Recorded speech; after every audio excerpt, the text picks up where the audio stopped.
Kthehemi procedimit bisedë shikues nderuar. Jemi me avokatin, por njëkohësisht është dhe pedagog, është profesor, pra jep disa lëndë të rëndësishme, për të cilat ne do të flasim në një bisedë tjetër me të. Por sot po flasim, po vazhdojmë bisedën aty te komuna e Tuzit,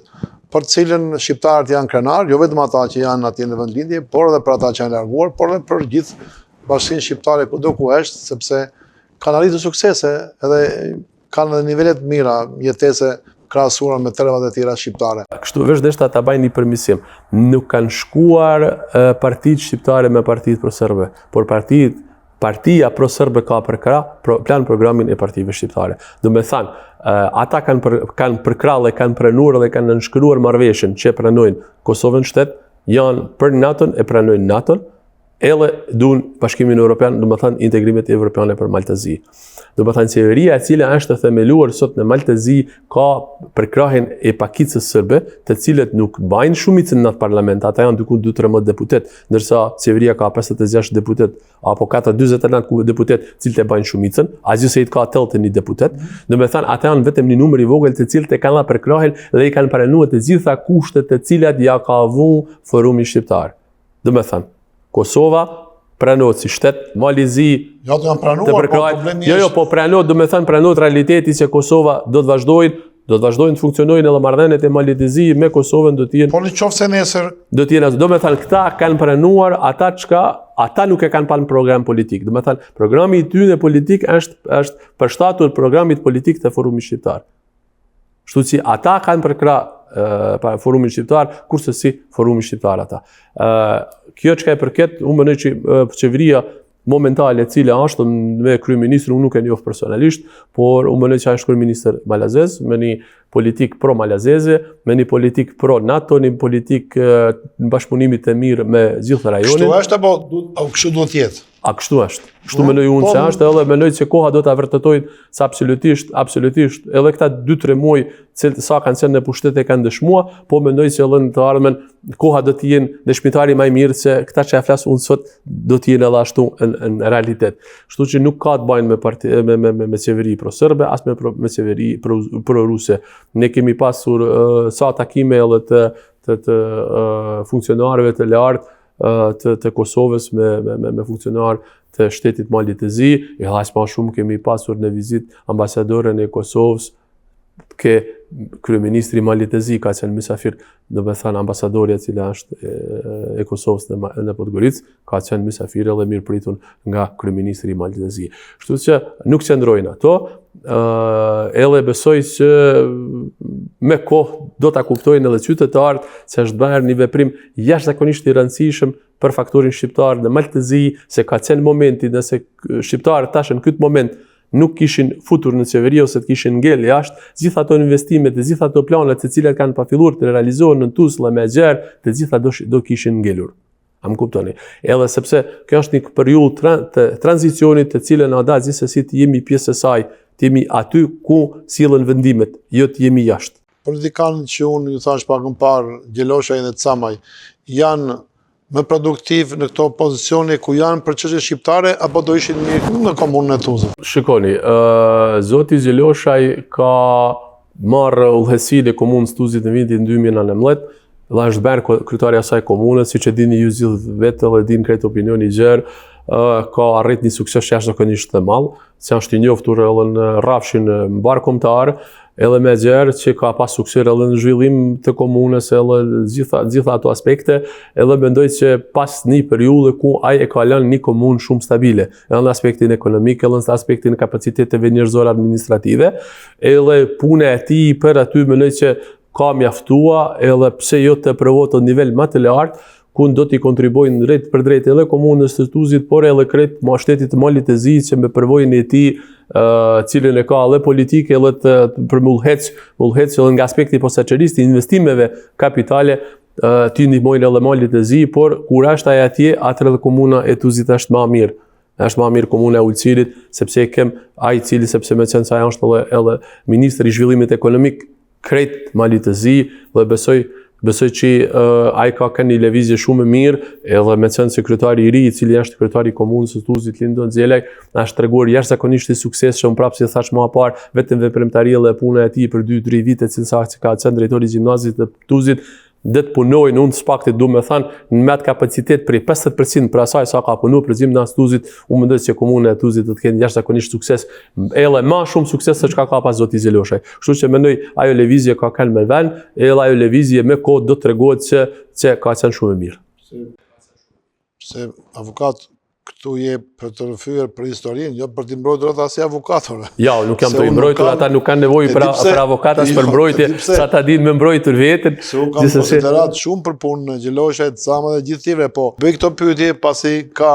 njerëz që kanë mendime të ndryshme, po për të qenë edhe ata në vorbullin e kësaj të vërtete, siç u sollet, dhe mua më bëhet qefi qofse do të jetë kështu. Qëndrimi i qeverisë Mali Zgjidhe, ashtu duhet të jetë sepse duke qenë NATO janë partnerët tanë. Shqiptarë amerikanët i duam partnerët. Por, e folëm gjatë bisedës, po në mënyrë specifike, jo në mënyrë detajuar, cilat janë disa nga investimet që janë bërë më kryesore dhe që pritën bëhen në komunën e Tuzit, gjithmonë të lidhur dhe të krahasuar me pavarësinë, pra me vetë administrimin që ka marrë komuna. Investimet më të rëndësishme të komunës së Tuzit kanë qenë infrastruktura rrugore, e cila ka qenë për të dëshiruar, ka qenë në një gjendje jashtëzakonisht të dobët. Me qenë se investimet e rrugëve kanë ndaluar ka pas 30 vite se nuk janë ndërtuar rrugë të reja, vetëm kanë ardhur deri të mbushja e grupave të aty në rrugëve, por kurse si deri të investime kapitale, përpos saj është punuar është përfunduar një pjesë e bulevarit e cila e lidh Tuzin me Podgoricën, punohet stadioni i qytetit, do të thënë stadioni i Deçisit, disa milion eura, që është duke punuar, momentalisht është duke punuar rruga nga rreth rrotullimi para ke qendra e Tuzit deri që shkon poshtë deri në shkollën e mesme, aty do të jenë me gjithë infrastrukturën nën toksore, me trotuare, me gjitha, që do të kenë një pamje moderne. Tuzi ka fituar sheshin e ri të saj, do të thënë se Tuzi s'ka pas fare shesh, ka pa një shesh aty në qendër e cila ka qenë, themi, zonë e pa zhvilluar, edhe tani ka një shesh e cili është, mund të themi, shumë modern, dhe aty bëhen gjitha aktivitetet. Përpos tyre, si tha që është para pacje të ndërtohet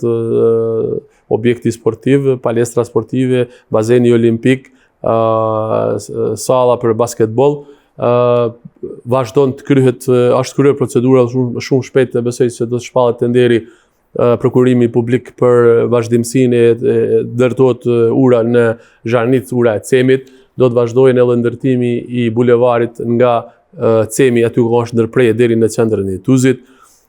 Do të përfundohen edhe rrugë lokale të cilat kanë ngel pa u përfunduar, dhe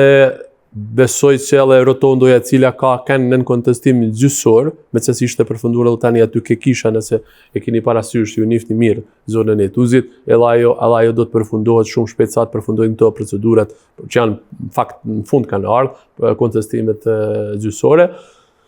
Edhe ka tjera projekte, dhe me thënë rregullimi i shtratit Lumit Urrel, janë investime milionash, ku është në parapare edhe rruga tjetër që është nga Tuzi deri cila shkon që na lidh me Zetën, edhe rrugë duhet shumë shpejt të përfundohet.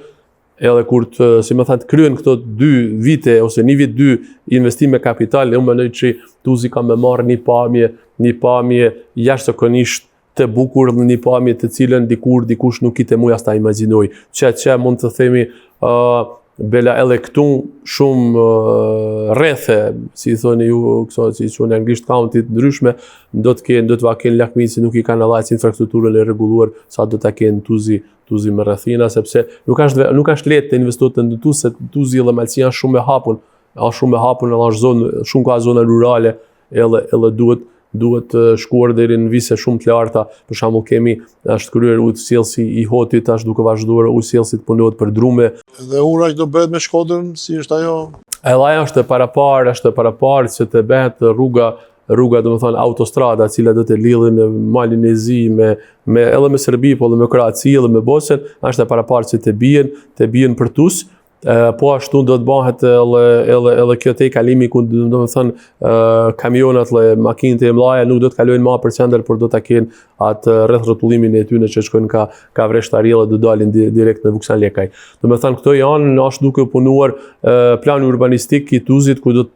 për të parën herë çka do të punohet dhe do të veprohet në Tuz do të bëhet me plan dhe jo pa plan, si kush ka pacjef që të punohet. Kështu që ekziston një punë shumë e madhe në Tuz, edhe mendoj lajs më shumë kur i kem përfaqësuesit tonë në nivelin qeveritar, ata do të ndihmojnë për dallim prej kalues ku ata persona na kanë bërë pengesa që Tuzi mos zhvillohet. Si është aktualisht jetesa e shqiptarëve në Malzi dhe punësimi? Punësimi, jetesa shikoni tash, është pak më mirë, po ende ka hapësirë, jo ende, por ka ende varfëri, por thjesht është rritur pak sa rroga mesatare, themi neto e malit të zi, është diku 800 euro. Varfëria? Varfëria është, s'pakt veriu i malit të zi është shumë i varfër. Veriu i malit të zi është shumë i varfër, Bregdeti prapse jeton mirë, qendra jo lajt keq, por ajo e prish me thënë atë notën mesatare, cilën mund të jepet malit të zi, është zona veriore. Avokat do na falësh, është koha për një publicitet. Shikos nderuar, kthehemi pas pak.